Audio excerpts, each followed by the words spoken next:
जोहार झारखंड। मुझे आशा है कि आप लोग सभी कुशल मंगल होंगे और अपने आसपास के फैमिली का भी ध्यान रख रहे होंगे।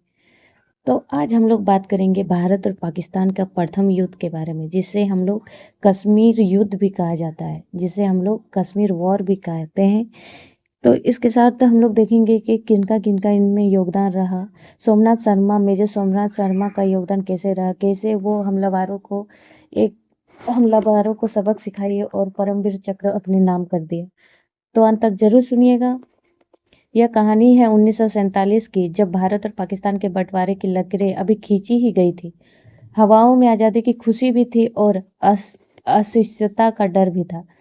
मतलब आज़ादी मिल चुकी थी हम लोग को 1947 में, लेकिन एक डर भी बना हुआ था। उस समय जम्मू कश्मीर एक रियासत थी जिसके राजा थे महाराजा हरी सिंह।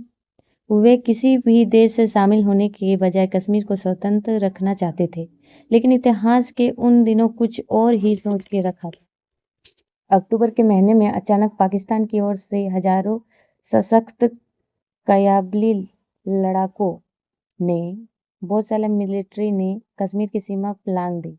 वे मुजफ्फराबाद होते हुए श्रीनगर की तरफ बढ़ने लगे। देखते ही देखते हालत बेकाबू हो गए। हमलावर बिजली की रफ्तार से आगे बढ़ रहे थे और महाराजा सेना उन्हें रोकने में असमर्थ साबित हो रही थी। जब हमलावर श्रीनगर के बिल्कुल करीब पहुंच गए, तब महाराजा हरि सिंह को एहसास हुआ कि अब बिना मदद के कश्मीर को नहीं बचाया जा सकता है। उन्होंने तुरंत भारत सरकार से सैन्य मदद मांगी।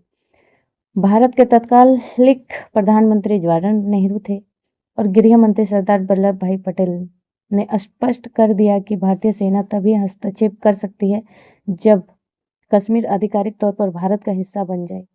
फिर क्या, 26 अक्टूबर 1947 को महाराजा ने विलय पत्र पर हस्ताक्षर किए और कश्मीर कानूनी रूप से भारत का अभी अभिन्न अंग बन गया।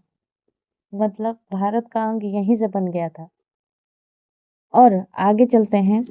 अगली ही सुबह 27 अक्टूबर को भारतीय वायुसेना के विमानों ने श्रीनगर के हवाई अड्डों पर उतरना शुरू किया। यह दुनिया के सबसे ऊंचे और कठिन युद्ध क्षेत्रों में से एक थी। भारतीय जो जवानों ने अदम्य साहस दिखाते हुए काबलियों को उनके पीछे खड़ी पाकिस्तानी सेना को पीछे धकेलना शुरू किया। मेजर सोमनाथ शर्मा, जिन्हें बाद में भारत का पहला परमवीर चक्र मिला, ने अपनी टुकड़ी के साथ मरते दम तक दुश्मनों को रोके रखा, जिससे श्रीनगर हवाई अड्डा सुरक्षित रहा। यह लड़ाई 1 साल से ज़्यादा चलती है। भारतीय सेना ने बारामूला, उरी और पुंछ जैसे इलाकों को मुक्त कराया। युद्ध तब तक चलता रहा जब तक मामला संयुक्त राष्ट्र में नहीं पहुंचा। अंततः 1 जनवरी 1950 को युद्ध विराम सीज फायर की घोषणा हुई। जब युद्ध रुका, तब तक भारत ने कश्मीर के लगभग 2/3 हिस्से पर नियंत्रण पा लिया था।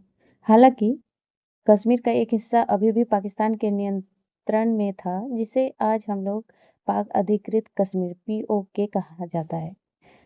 यहीं से वो विवाद शुरू हुआ जो आज भी दोनों देशों के बीच एक कसक बनकर खड़ा है। लेकिन क्या आपको पता है दोस्तों, आज आप इस युद्ध के किसी विशेष नायक जैसे मेजर सोमनाथ शर्मा के बारे में आप जानना चाहेंगे? तो चलिए शुरू करते हैं। एक कहानी के तौर पर यह कहानी उस दौर की है जब भारत की धरती पर आज़ादी का सूरज अभी ठीक से चढ़ा भी नहीं था।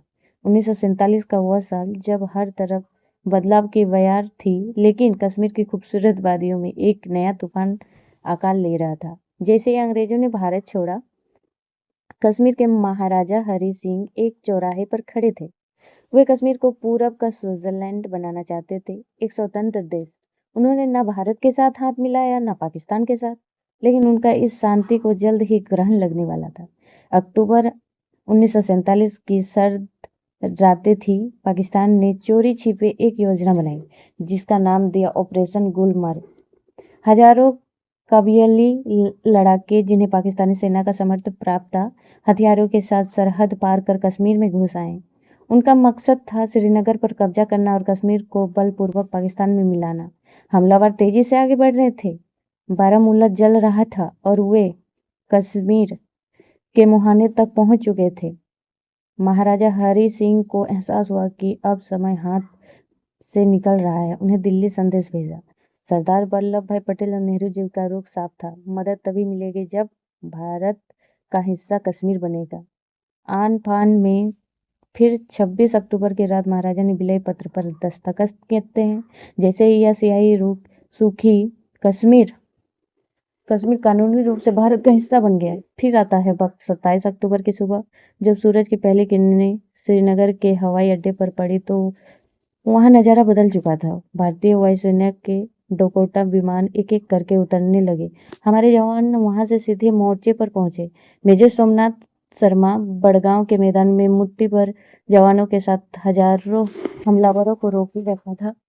उन्होंने आखिरी शब्द थे, मैं 1 इंच भी नहीं पीछे हटूंगा। उनकी बलिदान ने श्रीनगर को बचाया। 1 साल से भी ज्यादा समय तक पहाड़ियों की चोटी और बर्फनारे रास्तों पर जंग चलती रही। भारतीय सेना ने हमलावरों को काफी पीछे खदेड़ दिया था, लेकिन यह मामला संयुक्त राष्ट्र अमेरिका तक पहुंचते हुए 1 जनवरी 1949 को युद्ध विराम की घोषणा कर दी गई। जहां जो सेना खड़ी थी उसी से सीज़फायर लाइन, आज की LOC, मान लिया गया। यह लड़ाई सिर्फ जमीन के टुकड़े की नहीं बल्कि भारत के उस संकल्प की थी कि वो अपने हर हिस्से की रक्षा के लिए किसी भी हद तक जा सकता है। आज भी कश्मीर एक हिस्सा POK दूसरी तरफ है, जो इस कहानी के एक अधूरे पन्ने जैसा है। क्या आप इस जंग के सबसे बड़े नायक मेजर सोमनाथ शर्मा की वीरता की पूरी कहानी सुनना चाहेंगे? अगर सुनने चाहेंगे तो मैं हूँ यहाँ पे उपस्थित आप लोग को सुनाने के लिए, और मुझे भी इंटरेस्ट आ रहा है थोड़ा बहुत, तो मैं सुना ही देती हूँ। यह कहानी है भारत के उस पहले जाबाज की जिसने अपनी वीरता से इतिहास की दिशा बदल दी। जी हाँ दोस्तों, मैं बात कर रही हूँ मेजर सोमनाथ शर्मा की।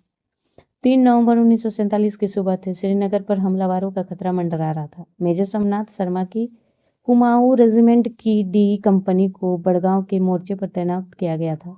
मेजर सोमनाथ के हाथ में चोट तो लगी थी और उसमें प्लास्टर भी था, लेकिन उन्होंने अस्पताल में रहने के बजाय जवानों के साथ युद्ध के मैदान में जाना चुना। बड़गांव में सब कुछ शांत लग रहा था, तभी अचानक उत्तर की ओर गोलियां चलने लगी। मेजर सोमनाथ ने देखा कि करीब 700 से 1000 हमलावर उनकी टुकड़ी को 3 तरफ से घेर चुके थे। मेजर की टुकड़ी में केवल 50 से 60 जवान थे। मुकाबला बराबरी का नहीं था। दुश्मन 20 गुना ज्यादा थे।